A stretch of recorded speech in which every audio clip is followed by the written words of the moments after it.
I have finally come to a conclusion that the church system in Nigeria is an organized crime.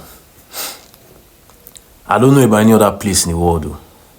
But you see Nigeria, the church system now organized crime. A lot of people will come out now and say, we like to criticize church, we like to criticize God. Criticizing the affairs of the church does not equate to criticizing God. God is not the church is not God. The church is not run by God. The church is run by activities and affairs of man under the command of God. Because now come outside now, and once now you see the person they criticize talk about church now, if you see the person they criticize God. A lot of these pastors and men of God are not interested as much in your salvation as much as they are interested in their personal interest and personal gains. And it's obvious, but people know they like to see. Check the cost of your pastor's suit. Check the cost of your pastor's wristwatches. Check the cost of your pastor's cars. A lot of your pastors are driving in convoys and personal security details. A lot of your pastors are driving in bulletproof whatever. A lot of your pastors are running in PJs, private jets. Now, here is the twist. I'm not saying that pastors and men of God cannot wear expensive suits or expensive wristwatches or expensive cars or fleet of convoy. I'm not saying they cannot have private jets. But the first call for a man of God or a pastor is to bring salvation to the people. Is to prioritize humanity. You are running in convoys and you're running in private jets. How many church for Nigeria get free secondary school or free primary school where people fit go, where the poorest of the poor fit attend? Then you are running a PJ, a private jet, but the cost of maintaining a private jet is close to at least $500,000 to $1 million in a year. $500,000 in today Nigeria economy, 15 times 150 times, that is about 800 million naira. As an architect that I am, I can tell you that 800 million naira will build a befitting secondary school that people will go. The poorest of the poor will attend, and they will still have money in that 800 million naira to run that school for free for 5 years. If everything is being handled in the modest of ways. But guess what? No. Your pastor is not after the level of humanity he can attain. That's why he cannot build that school. He's more after his prestige and he's more after his social status. That is why he owns the private jet.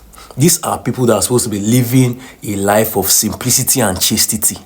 We are living lives of flamboyance and superior elegance. The money you are using to get a private jet, the money you are using to run convoys, if you put that money into building free schools and building free hospitals and free this and that for the purpose of the community or the society, that preaches more Jesus Christ. That preaches more of Christ like what you say Christianity is, than wearing expensive suits and wearing expensive wristwatches and shoes on the sanctuary to preach for poor people who cannot even afford your socks. A lot of now come out and say, but they have schools now, Redeem Butte University, Covenant Butte University. How many poor people can afford Covenant University? How many poor people can afford Bowen College that is built by, who be those people? Or how many people can afford Redeemers University that's built by Redeem? The Catholic get Augustine University. How many poor people go Augustine University? But these universities were built by the sweat and blood of the poor people. Now they talk say Oyibo man come Nigeria, colonize Nigeria, they trick you. The same thing when the Oyibo people do the blacks and waiting your pastors, they do the poor. How many churches for Nigeria, they fit pay their staff above minimum wage? Minimum wage has been 30K for at least, I can remember, 5 or 6, 7 years. How many churches for Nigeria fit pay their staff even that 30K? Gardner for my church disclosed to us yesterday now say his salary is 20,000 naira a month. Initially, he even used to collect 10,000 naira a month until this year. Until last year when they increased down to 20,000 naira in a month. But check out the car that the Reverend Father is driving. Check out how much he spends on petrol on that car. Check out how much he spends on foodstuff in his house. He's more concerned about his personal life and personal lifestyle, social status, that is why he has that car, than the well-being of the poorest member in his society. That's why he can pay him 20,000 naira. In today's economy, how do you pay somebody 20,000 naira for a monthly job? Even one, if I told you, they say you pay person 1,000 naira per day, now it be 30 days, 30K. So you are not even paying somebody up to, bro. Because now Simon will not talk about the ills of the church. Have you ever wondered why Christianity is the only religion that has more than 500 denominations? Inside Christianity alone, Catholic Day, Anglican Day, Baptist Day, Redeemed Day, Deeper Life Day, Christ Embassy Day, this one day, that one day, Winners Day. More than 500 different churches. And every single year, every single day, one new church, they spring out. Why? Now greed. This person go tell you, say, God call me. God no call you. You don't look your pastor lifestyle, say, I can achieve this if I have my own crowd, if I have my own congregation, if I have my own space. So waiting, make I go build my own church. So you move with some crowd to that place to start your own, so that everything goes to your pocket. Then you start preaching, pay your tithes. Simple logic. Because you feel, why do you have so much denominations if the whole Christianity was one, under one head? It would have made a lot of sense. But no, it is obvious that they want their own personal interests. That is why everybody continues to spring up new churches. Go your Google now, enter your Wikipedia, Google the top 10 largest churches auditorium in the world. Nigeria has 7 out of 10. Nigeria gets 7. There is a church in Nigeria that they are building that is 120,000 capacity.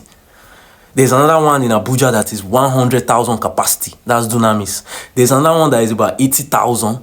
There's one in Bagada here that is 30,000 capacity. Why are you building big churches when you've not even built small schools? You've not even built small hospitals. You've not even built small basic infrastructure for the people, for the poor community. Define Christianity. When you say you are Christ-like, people brought their offertory to the church. Jesus said, take this money, go give to the poor. He no say, give me the money, make I use and ball. He say, take this money and give to the poor. But today's Christianity is the other way around. Give me the money, make I ball. A lot of your pastors, when you hail, a lot of your pastors, when you worship, a lot of your pastors, when you profess, they are using the poorest of the poor to get rich. You know how much be 50 naira for 30,000 capacity? In a Sunday, if person build church 30,000 capacity, the whole church, they put 50 naira, you know how much the person go make every Sunday? So a lot of the time when people come outside, they talk, say, Christianity is this, Christianity is that. In Nigeria, I don't know about any other place, Christianity now organized crime. The running of the church system alone are crime. How many churches they pay tax? Because now they talk about churches where we see they build 100,000, 200,000 capacity, 120,000 capacity. The biggest stadium for the world. How many capacity be Maracana or Camp Nou? Now say you compare church now with stadium, but at least the stadium they bring revenue to the society. From the revenue, they build infrastructure for the society. The church you are building is bringing a revenue to just one person. You see the difference. Person build. We don't need to talk about these things. If you open your eyes, you go see. But a lot of you have closed your eyes. Me, I'm a Christian. I love Jesus. Jesus is king. In case you feel say I be antichrist, no. I'm just saying the truth.